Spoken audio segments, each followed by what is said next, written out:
Morning students. आज की class में हम निदर्शन पढ़ेंगे और निदर्शन को इंग्लिश में सैम्पलिंग भी कहते हैं। हम सामाजिक अनुसंधान में तथ्य एकत्रित करने की विभिन्न पद्धतियों के बारे में पढ़ रहे हैं। उस क्रम में मैंने आप लोगों को साक्षात्कार, प्रश्नावली, अनुसूची आदि के बारे में बताया। ये सभी सामाजिक अनुसंधानों में शोध के लिए ये सभी पद्धतियाँ सामाजिक अनुसंधानों में शोध के लिए प्रयोग की जाती है और मैं डिटेल्ड में आप लोगों को इनके बारे में बता चुकी हूँ। इसी क्रम में आज हम पढ़ेंगे सैम्पलिंग। सैम्पलिंग के इजाद होने से पहले या सैम्पलिंग की अवधारणा आने से पहले सामाजिक अनुसंधान में जो शोध समस्या होती थी उसके पूरे क्षेत्र का ही अध्ययन किया जाता था। लेकिन सैम्पलिंग के निर्माण के बाद या सैम्पलिंग जैसी पद्धति को इसमें प्रयुक्त करने के बाद में पूरी जनसंख्या का या पूरे शोध क्षेत्र का, पूरे समग्र का अध्ययन किया जाना आवश्यक नहीं रहा। समाज विज्ञानों में मनुष्य एवं उनके समूहों का अध्ययन एवं अनुसंधान किया जाता है। ये समूह छोटे या बड़े हो सकते हैं। बड़े समूहों का अध्ययन किया जाना एक बहुत ही जटिल समस्या होती है और उस समूह के अध्ययन के लिए उसमें से कुछ लोगों को चुनकर उनका अध्ययन कर लिया जाता है। चुनाव की यही प्रक्रिया निदर्शन, प्रतिचयन, प्रतिदर्शन आदि नामों से जानी जाती है। निदर्शन किसी भी अनुसंधान कार्य की आधारशिला है। आधारशिला जितनी सुदृढ़ होगी, अनुसंधान के परिणाम भी उतने ही विश्वसनीय एवं परिशुद्ध होंगे। निदर्शन तभी उपयुक्त माना जाएगा जब वह संपूर्ण समष्टि या संपूर्ण समग्र का उचित प्रतिनिधित्व करे। निदर्शन की प्रक्रिया अथवा समग्र या समष्टि से उसके ऐसे अंश का चुनाव जिसके आधार पर संपूर्ण, समग्र या समष्टि के विषय में परिणाम निकाले जाने हैं। सामाजिक अनुसंधान में अनुसंधान के अध्ययन हेतु समस्या के चयन, उसकी विशद व्याख्या, लक्ष्य एवं उद्देश्यों के निर्धारण के पश्चात अध्ययन क्षेत्र का निर्धारण करना होता है। अध्ययन क्षेत्र के निर्धारण का उद्देश्य एवं प्रकृति पर निर्भर करता है। क्षेत्र निर्धारण के पश्चात सूचना संग्रहण हेतु निम्न पद्धतियों का प्रयोग किया जाता है। पहली पद्धति इसमें से होती है संगणना विधि। संगणना विधि में अनुसंधान विषय से संबंधित समस्त इकाइयों का अध्ययन किया जाता है और दूसरी होती है निदर्शन विधि। निदर्शन विधि में अनुसंधान की समस्त इकाइयों का अध्ययन न किया जाकर उसके एक ऐसे अंश का चुनाव किया जाता है जो पूरे समग्र का प्रतिनिधित्व करता हो। तो वर्तमान समय में निदर्शन जैसी पद्धतियों का ही प्रयोग किया जाता है। संगणना पद्धति का प्रयोग अब नहीं किया जाता। संगणना पद्धति का प्रयोग करने में बहुत सारा समय लग जाता है। तो ऐसे में अनुसंधानकर्ता ऐसे लोगों का चयन करता है जिनके द्वारा वास्तव में सही उत्तर दिए जा सके। तो निदर्शन पद्धति सामाजिक अनुसंधान में ज़्यादा उपयोगी साबित होती है। अब हम बात करते हैं इसकी परिभाषाओं की। गुड्डे एवं हैट ने मेथड्स इन सोशल रिसर्च में लिखा है, एक निदर्शन जैसा कि नाम से ही स्पष्ट है एक बड़े समग्र का अपेक्षाकृत छोटा प्रतिनिधि है। J.A. जॉन ने some principles and methods of sampling में लिखा है, समग्र से चुने गए व्यक्तियों के किसी ऐसे समूह को जिसमें सभी व्यक्ति सम्मिलित नहीं होते हैं समग्र का एक निदर्शन कहा जाता है। F.N. कर्लिंजर ने फाउंडेशन ऑफ सोशल रिसर्च में लिखा है, निदर्शन समग्र अथवा जनसंख्या के किसी एक अंश को उस समग्र के प्रतिनिधि के रूप में लेना है। इस प्रकार निदर्शन एक ऐसी प्रविधि है जिसके द्वारा समग्र की केवल कुछ इकाइयों का चयन करके बृहद मात्राओं के बारे में जाना जाता है। तो इस प्रकार निदर्शन सामाजिक अनुसंधान के लिए बहुत ही उपयोगी प्रविधि है जिसमें कम समय लगता है, कम धन खर्च होता है और शोधकर्ता को अच्छे या उपयोगी तथ्यों का संकलन भी हो जाता है। अब हम बात करेंगे निदर्शन के आधार अथवा विशेषताओं की। निदर्शन के आधार अथवा विशेषताओं में सबसे पहले बात करते हैं कि वह किसी शोध समस्या से संबंधित होता है। मतलब एक अनुसंधान करता है, शोध करता है, जो उसने अपनी रिसर्च प्रॉब्लम का टॉपिक रखा है उसी से वो संबंधित होता है। निदर्शन को किसी समग्र या जनसंख्या में से लिया जाता है। निदर्शन एक तरीके से मैं आप लोगों को समझाना चाहूँगी एक उदाहरण के माध्यम से, कि जैसे हम एक गेहूं की बोरी देखते हैं, उस गेहूं की बोरी में किस प्रकार का गेहूं है, उसके लिए हम क्या करते हैं, थोड़ा सा दाना, 2-4 दाने निकाल कर देखते हैं, उसकी क्वालिटी की परख हो जाती है। उसी प्रकार से जब हम किसी चीज़ की कुकिंग करते हैं, चावल पकाते हैं मान लीजिए, तो उसमें से पूरे चावल पके हैं या नहीं पके हैं, 1 या 2 दाना निकाल कर हमें पता लग जाता है। उसी तरीके से जो समग्र है, उसी तरीके से जो निदर्शन है, वो उस समग्र का एक छोटा सैंपल होता है, और उस सैंपल के द्वारा जो तथ्यों का संकलन किया जाता है, उस तथ्यों के संकलन को पूरे समग्र पर लागू कर दिया जाता है। तो इसी प्रकार, इसीलिए ये जो निदर्शन है ये किसी समग्र या जनसंख्या में से लिया जाता है। निदर्शन निश्चित मात्रा, प्रतिशत या भाग के अनुपात में होता है। निदर्शन को समग्र का छोटा भाग भी कहा जाता है। इसमें सभी इकाइयों को समान माना जाता है, कोई छोटा बड़ा ऊंचा नीचा इसमें नहीं होता है। समग्र की सभी इकाइयाँ निदर्शन में सम्मिलित होने की योग्यता रखती है।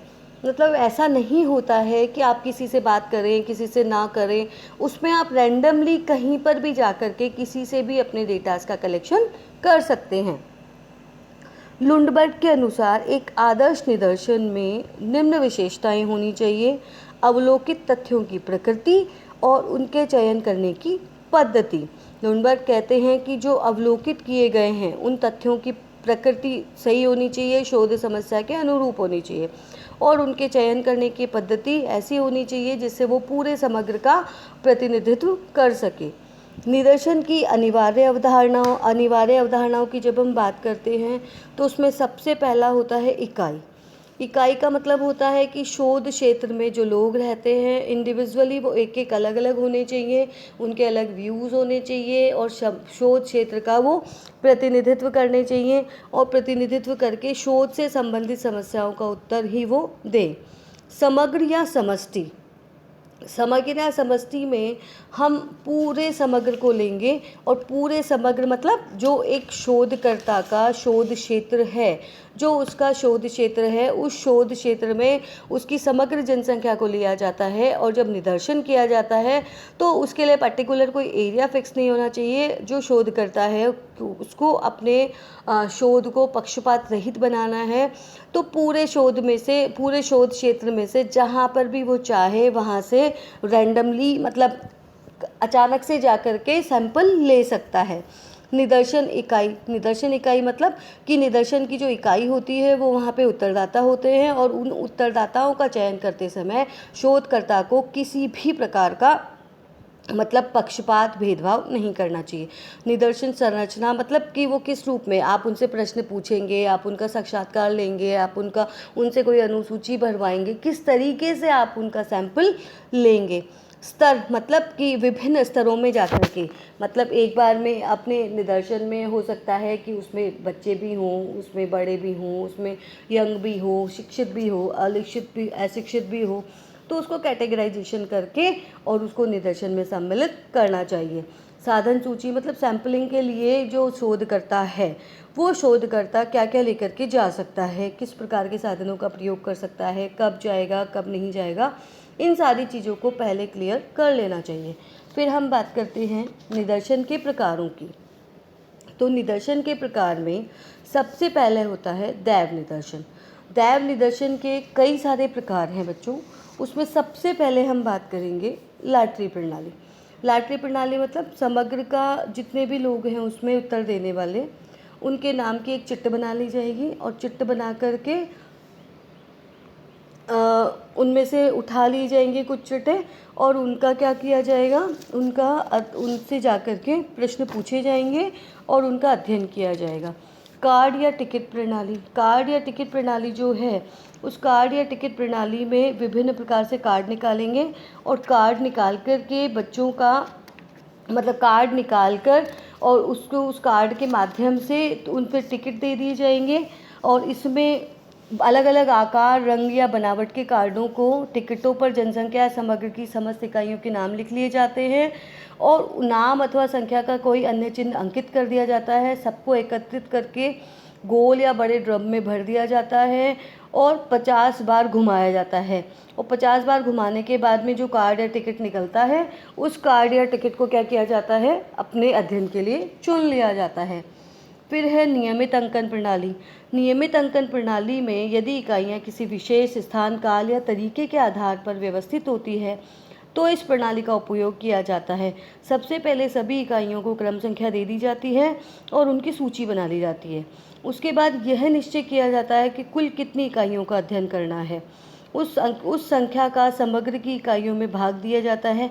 जैसे 500 में से 50 इकाइयों का अध्ययन करना है तो 500 में 50 का भाग दे करके 10 जनसंख्या आएगी। तो 10, 20, 30 पे जो संख्या लोग आ रहे हैं उनका उसमें अध्ययन कर लिया जाता है। फिर हम बात करते हैं अनियमित अंकन प्रणाली की। अनियमित अंकन प्रणाली में जनसंख्या की समस्त इकाइयों की एक सूची बनाई जाती है। उस सूची में प्रथम या अंतिम अंक को छोड़कर शेष इकाइयों की क्रम संख्या पर शोधकर्ता निशान लगाता चलता है और ये निशान उतनी ही इकाइयों पर लगाए जाते हैं जितनी इकाइयों का अध्ययन करना है।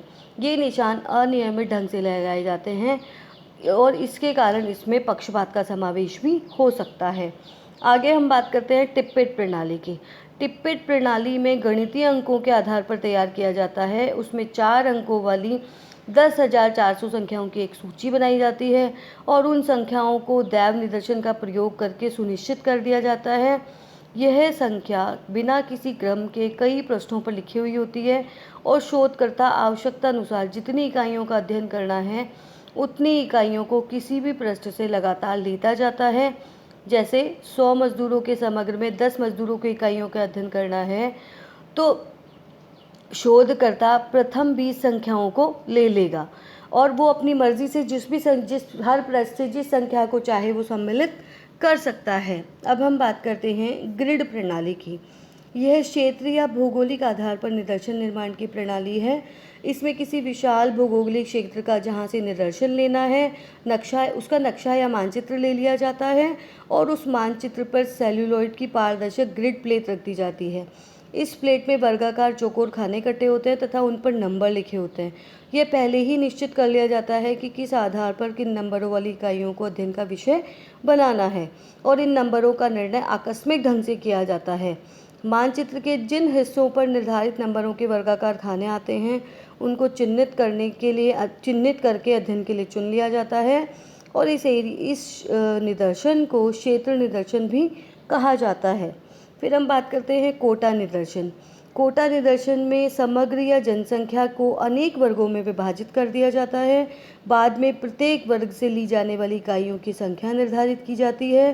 शोधकर्ता प्रत्येक वर्ग से अपनी इच्छा के अनुसार उतनी ही इकाइयों का चयन कर लेता है और अपनी स्वेच्छा के अनुसार चुनी हुई इकाइयों को अध्ययन के सम्मिलित कर लेता है।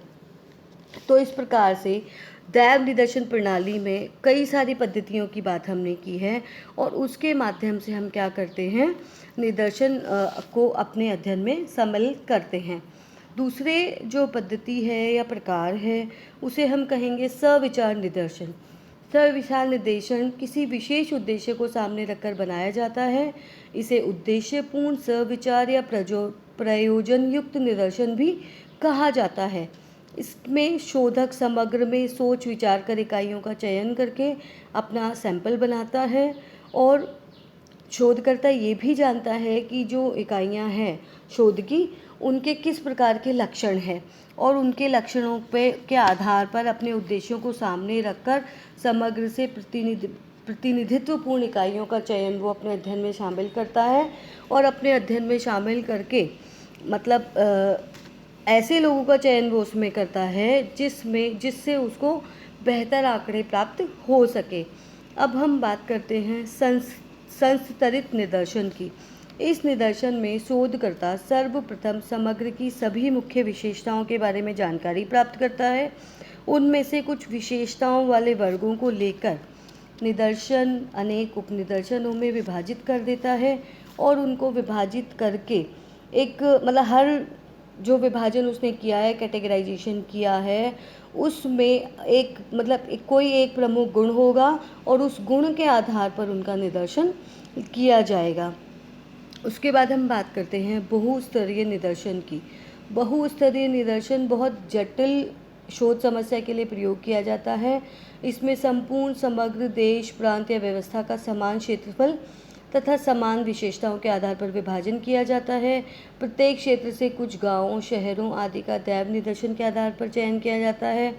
प्रत्येक गांव, शहर में कुछ घरों या परिवारों के समूह का निदर्शन किया जाता है। उन घरों या परिवारों में से कुछ विशेष व्यक्तियों का चयन किया जा सकता है। तो इस प्रकार जो शोध समस्या होती है, उस शोध समस्या के आधार पर मतलब कैटेगराइजेशन करके और फिर निदर्शन ले लिया जाता है। फिर है सुविधाजनक निदर्शन। सुविधाजनक निदर्शन में शोधकर्ता की खुद की मर्जी पर डिपेंड करता है कि वो किस प्रकार के निदर्शन की पद्धति का प्रयोग अपने शोध की समस्या से संबंधित करना चाहता है। स्वयं निर्वाचित निदर्शन में प्रत्येक व्यक्ति स्वयं अपना नाम देकर निदर्शन की इकाई बनते हैं। मतलब कि जो पूरा समग्र है, उस पूरे समग्र में जितने भी लोग हैं, वो लोग खुद अपनी मर्जी से अपने डेटास कलेक्ट करवाना चाहते हैं, तो वो शोधकर्ता को अपना नाम देते हैं। फिर है क्षेत्रीय निदर्शन। क्षेत्रीय निदर्शन मतलब पीएचडी, एमफिल करने वाले जो स्टूडेंट्स होते हैं, वो अपनी सुविधा तथा निर्णय के अनुसार छोटे छोटे क्षेत्र अनुसंधान के लिए चुन लेते हैं और फिर वहाँ के निवासियों का सैंपलिंग के आधार पर अध्ययन करते हैं। फिर हम बात करते हैं स्वनिर्णय निदर्शन की। स्वनिर्णय निदर्शन में शोधकर्ता की इच्छा के अनुसार निदर्शन में इकाइयों का चयन कर लिया जाता है। इकाइयों की संख्या बहुत कम या बहुत अधिक महत्वपूर्ण होने पर इस पद्धति को अपनाया जाता है। इकाइयों या समग्र की प्रकृति का बिल्कुल ज्ञान न होने पर प्रारंभिक तौर पर इसे काम में लिया जा सकता है और इसमें व्यक्ति निष्ठता का प्रयोग भी किया जाता है। इस प्रकार हम कई पद्धतियां हैं जिनके माध्यम से निदर्शन सैंपल ले सकते हैं और शोधकर्ता अपने अनुसंधान में उनका प्रयोग कर सकता है। अब हम बात करते हैं निदर्शन संबंधी समस्याओं की। सबसे पहली बात होती है आकार की समस्या। आकार मतलब कि जो क्षेत्र है, उस क्षेत्र में से हमें कितने लोगों का चयन करना चाहिए, कितने लोगों का चयन नहीं करना चाहिए, ये बहुत बड़ी समस्या होती है और शोधकर्ता ये नहीं समझ पाता कि हमें कितना आकार मतलब बहुत बड़ा आकार है तो उसमें से हमें कितना सैंपल लेना चाहिए। दूसरी बात होती है मिथ्या झुकावों से बचने की समस्या। मतलब कई बार ऐसा होता है कि शोधकर्ता के ऊपर जो पूर्वाग्रह हैं, उन पूर्वाग्रहों का असर हो सकता है और व्यक्ति हो सकता है ब्राह्मण है तो वो एक ब्राह्मण मोहल्ले में जाएगा और वहाँ के लोगों का अध्ययन कर लेगा, बाकियों को उसमें सम्मिलित नहीं कर लेगा। तो इसमें पक्षपातपूर्ण उत्तर प्राप्त हो सकते हैं। ऐसे उत्तरों से शोधकर्ता को बचना चाहिए। आगे हम बात करते हैं विश्वसनीयता परीक्षण की समस्या कि शोधकर्ता ने जो शोध समस्या से संबंधित आंकड़े एकत्रित किए हैं वो सही है या नहीं है, उचित है या नहीं है, उसका परीक्षण कर पाना बहुत मुश्किल हो जाता है। इसमें समानांतर निदर्शन, समग्र से तुलना, निदर्शन का निदर्शन, इन विभिन्न पद्धतियों के माध्यम से शोधकर्ता के द्वारा जो शोध किया गया है, जो आंकड़े एकत्रित किए गए हैं, उनका परीक्षण करने की कोशिश की जाती है। सामाजिक राजनीतिक मानकों के अध्ययन की समस्या भी इसमें उत्पन्न होती है। हो सकता है कि कोई एक पक्ष किसी और झुका हुआ हो सकता है कोई एक पक्ष किसी दूसरी तरफ झुका हुआ हो, तो इससे जो समग्र है उस समग्र का संपूर्ण प्रतिनिधित्व नहीं हो पाता। अलग अलग व्यूज़ जब उसमें आते हैं तो उसके लिए निदर्शन पद्धति उपयोगी नहीं होती है। अभिनति या पक्षपातपूर्ण निदर्शन की समस्या मतलब ऐसा हो सकता है कि जो शोधकर्ता है वो किसी एक पक्ष की ओर झुका हुआ हो तो उसमें पक्षपातपूर्ण निदर्शन हो सकता है।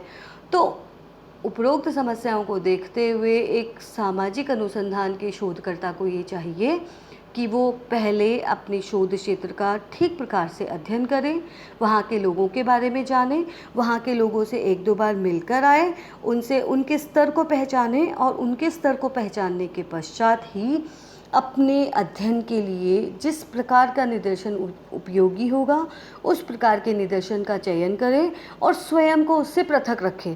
अपने स्वयं के किसी भी तरह के पूर्वाग्रह को उसमें सम्मिलित ना होने दें, तब ही सामाजिक अनुसंधान में बेहतर उपयोगी शोध किया जा सकता है, अन्यथा नहीं। इस प्रकार निदर्शन चयन एवं उनसे सूचनाएं एकत्रित करने में शोधकर्ता को अनेक समस्याओं का सामना करना पड़ता है। अतः अध्ययन को उपयोगी एवं लाभप्रद बनाने हेतु अनुसंधानकर्ता को अपने वैयक्तिक गुण, बौद्धिक ईमानदारी, अध्ययन विषय का समुचित ज्ञान, समग्र की जानकारी तथा प्रविधियों के प्रयोग के प्रति वैज्ञानिक दृष्टिकोण आदि विशेषताओं का प्रयोग करते हुए अध्ययन की पद्धतियों का प्रयोग करना चाहिए। धन्यवाद।